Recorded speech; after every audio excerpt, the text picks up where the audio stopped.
Olá, começa agora mais um Alesp Conecta. E hoje o tema é macroeconomia, o futuro do Brasil pós-pandemia.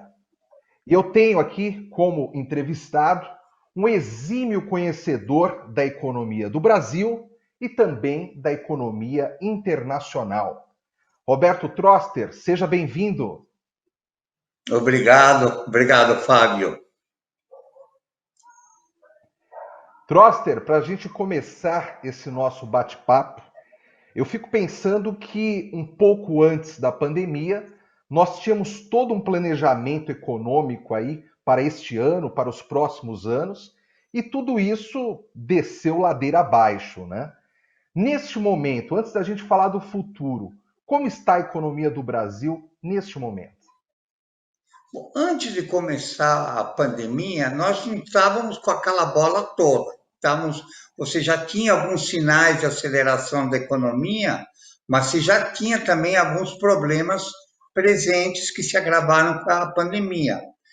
É, em janeiro ou em dezembro, vamos pôr dezembro como data, que a pandemia foi oficialmente anunciada no segundo dia de janeiro desse ano, você tinha a inadimplência de pessoa física, 63 milhões de cidadãos com anotações, e você tinha 6,1 milhão de empresas com anotações de atraso de pagamentos. Quer dizer, então você já tinha um problema de dinâmica creditícia fraca.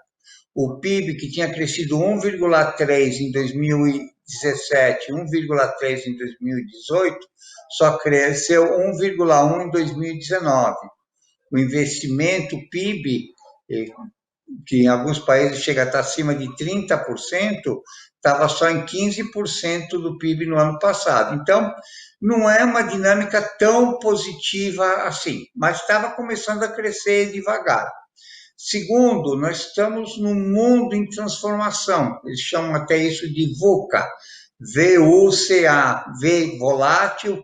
U, a sigla em inglês, uncertain em português, incerto. C, complexo. E A, ambíguo. Quer dizer, nós estamos num mundo em transformação, o que demanda que cada cidadão, cada empresa e cada governo se reinvente para essas transformações. Então, nós estávamos melhorando, sim, planos para o futuro, sim, mas muito devagar, sim. Enquanto era esperado que o mundo crescesse cerca de 4%, eu projetava 3% de crescimento do PIB para esse ano, mas a mediana dos economistas, algum número entre 2% e 2,5%.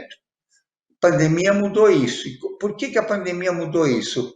Porque pôs um pé no breque, quer dizer, todo mundo parou.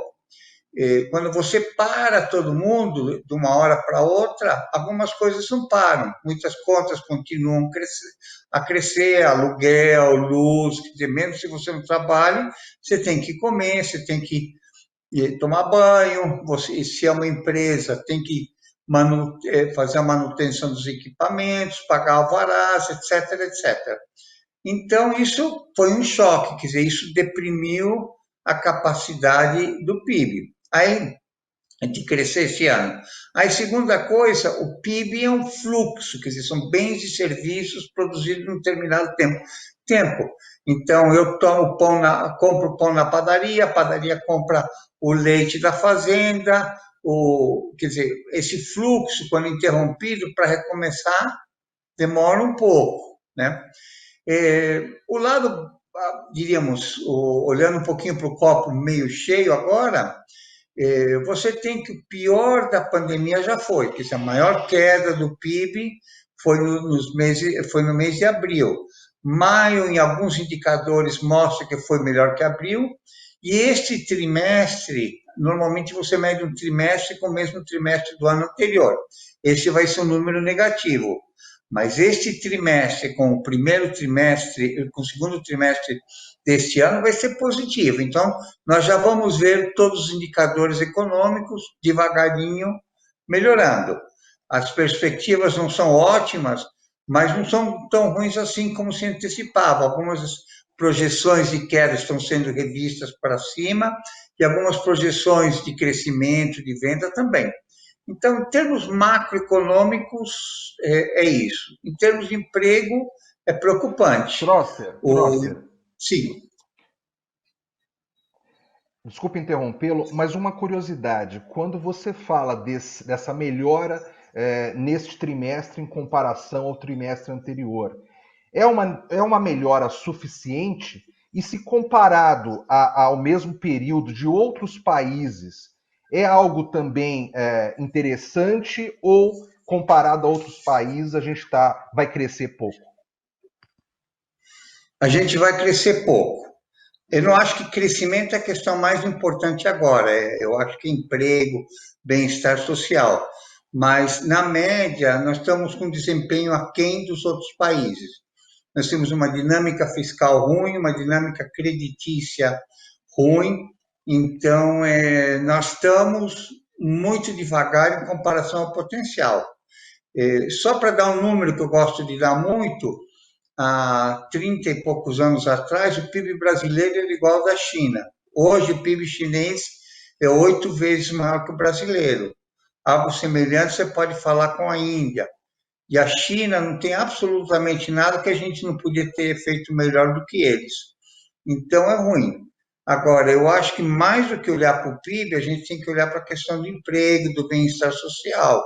Essa crise revelou algo que estava latente, mas que não víamos, que é a situação de miséria de muitos brasileiros.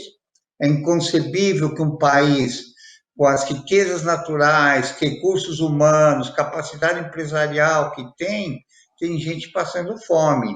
E não é que está passando fome no interior. Aqui em São Paulo, você vê gente pedindo comida na porta de supermercados. É algo que eu nunca tinha visto. De vez em quando, alguém pedindo uma coisinha e outra, mas agora é um fato recorrente. Na Avenida Paulista, você vê gente pedindo esmola. Sempre teve algum, mas não como está tendo agora. Inconcebível isso. Um país tão rico, tão generoso, passar por uma humilhação dessas. Então, acho que a gente tem que Concordo. olhar para o PIB é a condição necessária para crescer, para gerar empregos, mas não é condição suficiente e um crescimento baixo não é justificativa para a gente se descuidar disso. Em relação à dívida pública, por exemplo, como é que está a situação, Troster? Bom, uma notícia boa e uma notícia ruim. A notícia boa é que o déficit primário aumentou muito, aumenta o déficit, aumenta a dívida. Segundo, você compara a dívida pública com o PIB.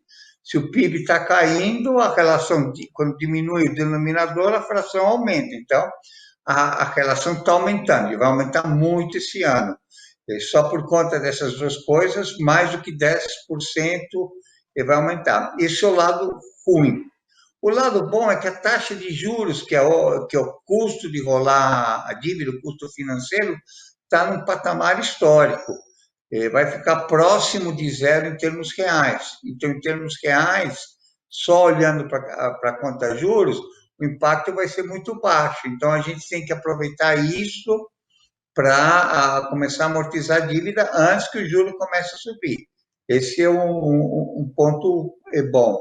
Mas, e não podemos deixar que escape, quer dizer, não podemos ter mais nenhum choque, porque senão a dívida começa a crescer. E aí você entra naquela bola de neve, que eles chamam armadilha da dívida. Você não consegue pagar, investidores percebem que não, os juros disparam e pá, né? Então, mas por enquanto dá para pilotar bem a dívida e dá para sair dela fazendo os ajustes necessários, né? É muito comum se falar sobre dívida pública, mas nem sempre se toca no assunto da dívida privada. Nesse momento, a gente tem muitas empresas aí endividadas também, né, Troster?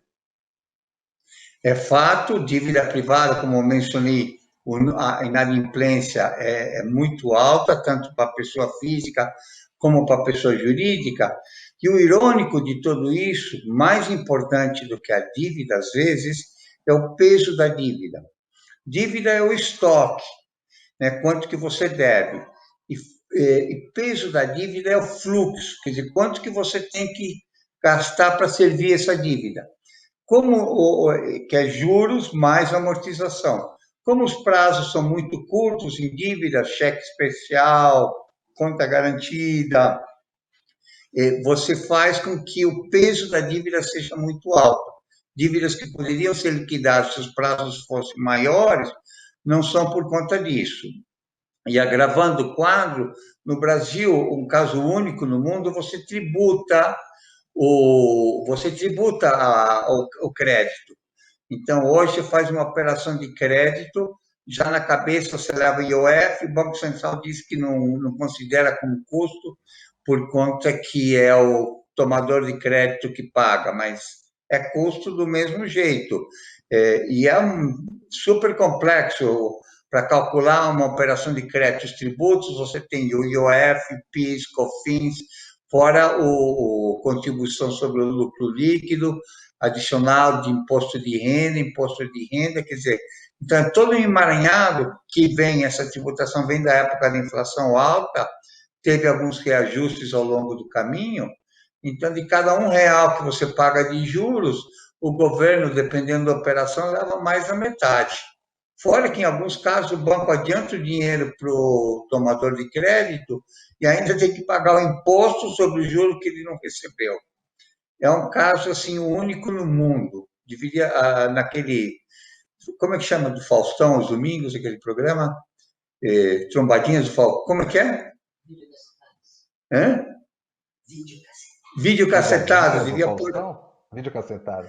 Tem um quadro que tem o cara cai na piscina, essas coisas, né? Devia pôr a tributação dos juros no Brasil, no vídeo cacetado do Faustão.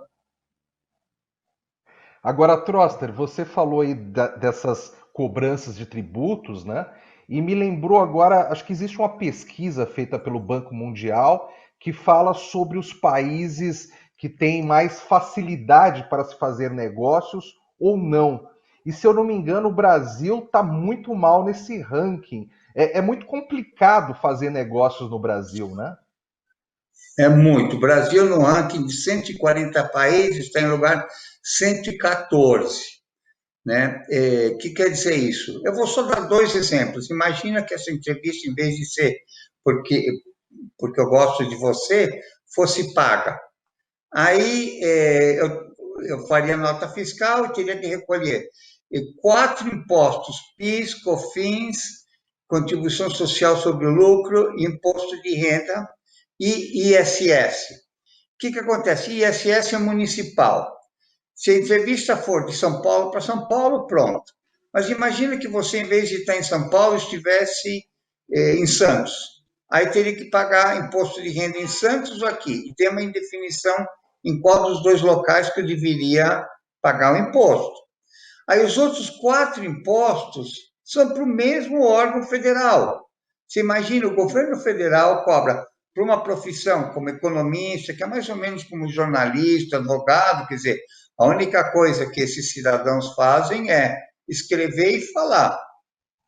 4 impostos diferentes sobre a mesma atividade com alíquotas diferentes.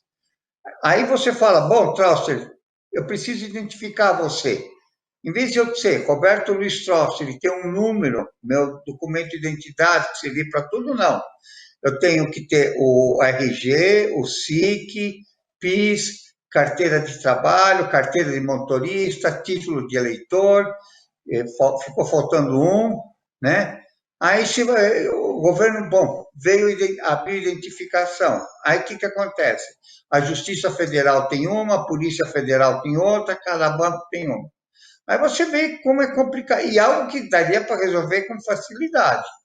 Aí eu caio na rua, vou para o pronto-socorro. Eu poderia ter um número, já aparecia meu prontuário médico, o médico já sabia quais são meus problemas, remédios. Eu não tenho nenhum ainda, graças a Deus. Mas já saberia, não. Ou a polícia me para, já teria meu prontuário na hora, para ver se eu estou fugindo da polícia ou não.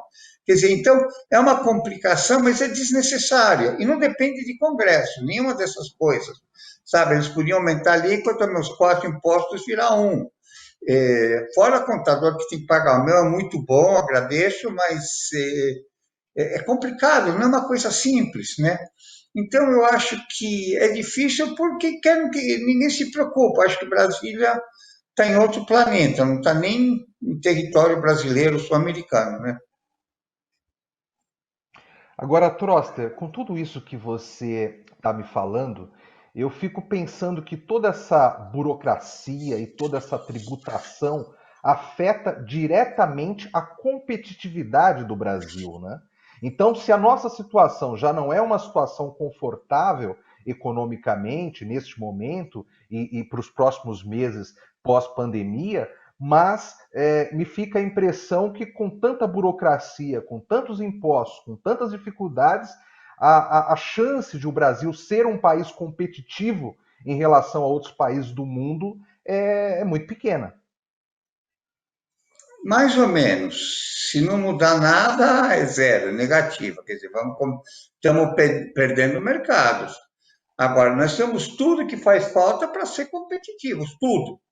Falta só, eu acho que todo mundo olha para o déficit público, o déficit externo, eu acho que a gente devia olhar para o déficit de ambição. Eu dou uma coisa muito simples, carnaval, né? É feito pelos cariocas, né? Que cariocas têm fama de não serem os que mais vestem a camisa. Eles pegam e ao oposto do que você observa, um evento amador, totalmente amador, é um dos melhores shows, se não for o melhor show do mundo, aí eu não estou exagerando, em que você tem que ter criatividade, organização, pessoas, gestão financeira, quer dizer, e tudo isso eles conseguem fazer e fazer bem. Quer dizer, eu acho que pôr um diretor de escola de samba em Brasília é algo a se pensar.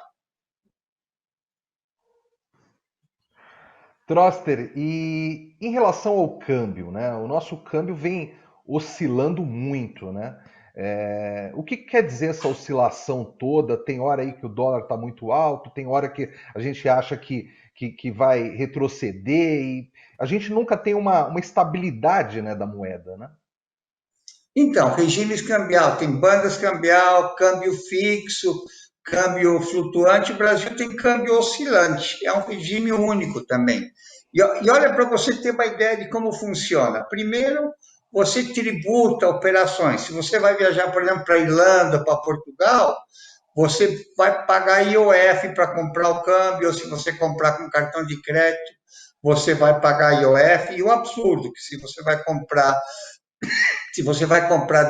euros para viajar para a Europa, você paga 1,5% de IOF. Mas se você compra com cartão, aí já é mais caro o IOF. Agora, se você vai fazer uma operação no mercado futuro, na B3 você não precisa pagar imposto. Quer dizer, você favorece quem arbitra taxas de câmbio mais do que quem precisa comprar e vender. Aí um turista que vem para cá, a primeira coisa, quando ele chega, vai trocar os euros dele por reais, tá com IOF nele. Eu vivi uma situação, eu dava um curso de banking, aí um aluno meu, o curso começava às 9 horas, o aluno meu veio de Angola para fazer o curso, e aí ele chegou às 10 e pouco. Eu falei, pô, cara, você atravessa o continente e você para atravessar a Avenida Paulista, ele estava naquele Wall Street, você chega atrasado? Como é que é isso, professor? Eu não consegui jantar ontem. Eu cheguei aqui, nenhum dos restaurantes aceitava pagamento em dólar. Quer dizer, nós queremos ter turista, mas queremos que eles venham, sabe? Tem que adivinhar no aeroporto que não pode pagar em dólar, no restaurante, algo que você pode pagar em dólar, em euro, em todos os nossos vizinhos, né? Fora, se você for viajar para fora, você não pode depositar os dólares ou euro, se você for para a Europa, na tua conta, você tem que guardar no colchão. Então, assim, tem coisas que não se explicam e que poderiam mudar rapidamente. Você tocou no ponto do turismo, Troster, que poderia ser um propulsor financeiro, né, econômico neste momento, mas também com os números de casos de Covid no Brasil, o Brasil com tantos casos de Covid, com tantas mortes, hoje em dia nem o turismo a gente pode explorar, né? Que turista, que pessoa vai querer sair do seu país e visitar o Brasil num momento tão crítico como esse da nossa saúde também, né? É verdade, mas mesmo antes disso, você já tinha esse problema. Em números redondos, o Brasil tem 6% do território mundial e só 1% dos turistas. E mais ou quase a metade deles são argentinos, quer dizer. Então, nós não exploramos o turismo como poderíamos explorar.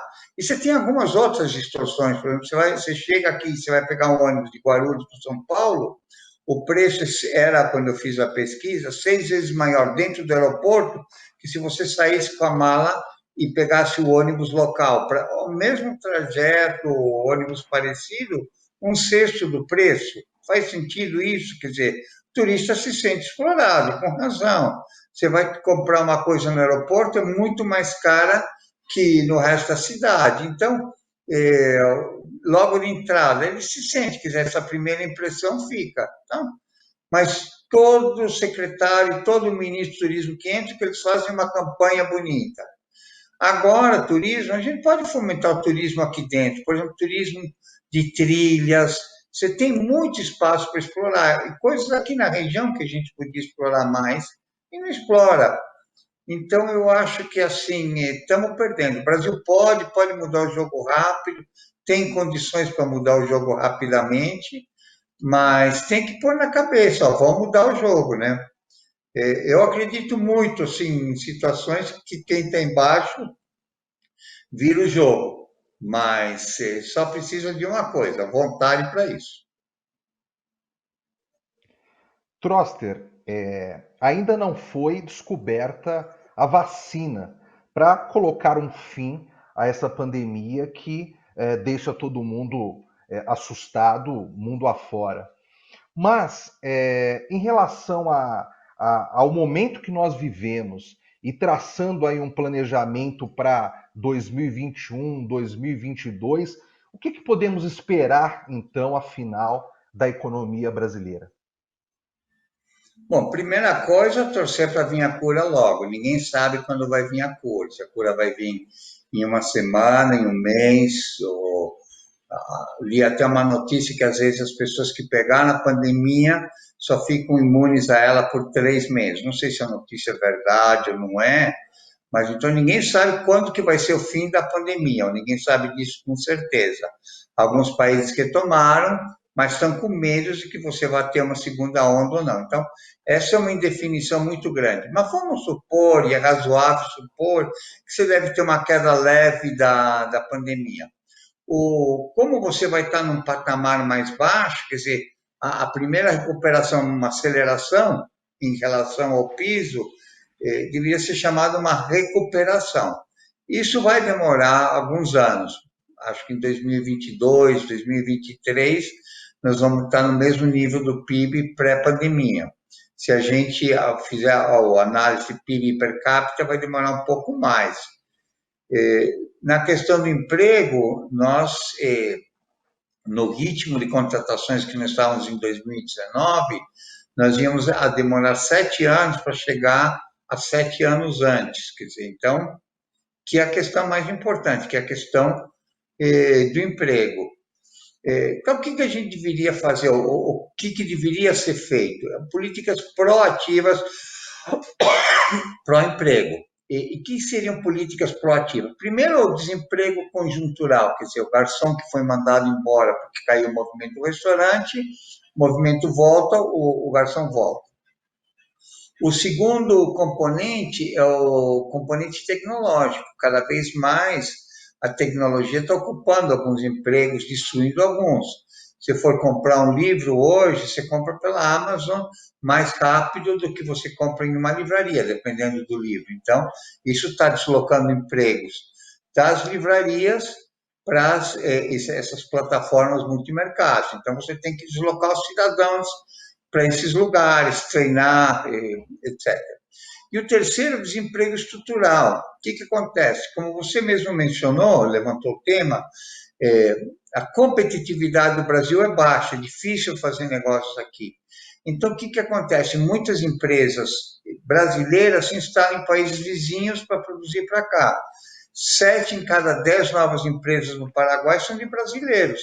Eles vão para lá, produzem lá, empregam lá, apostam lá e vendem aqui. Quer dizer, o ônus fica com o Brasil e o bônus fica lá no Paraguai. Então, nós temos que começar a rever essa questão que você levantou, sobre a competitividade da economia brasileira.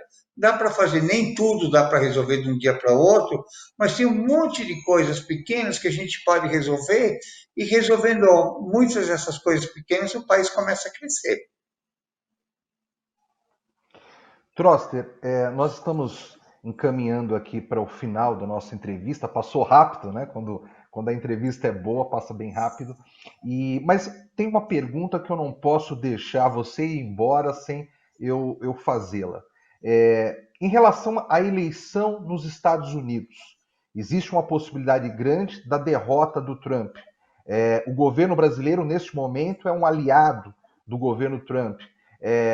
Com a mudança de presidente nos Estados Unidos, o que pode mudar também em relação ao Brasil?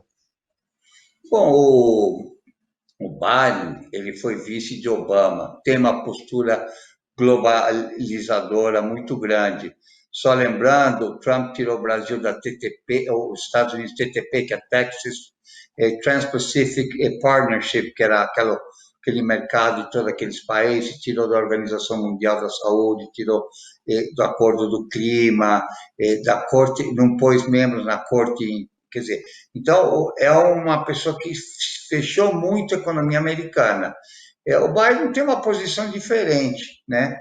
E tem uma visão mais mundo, mais somos todos iguais.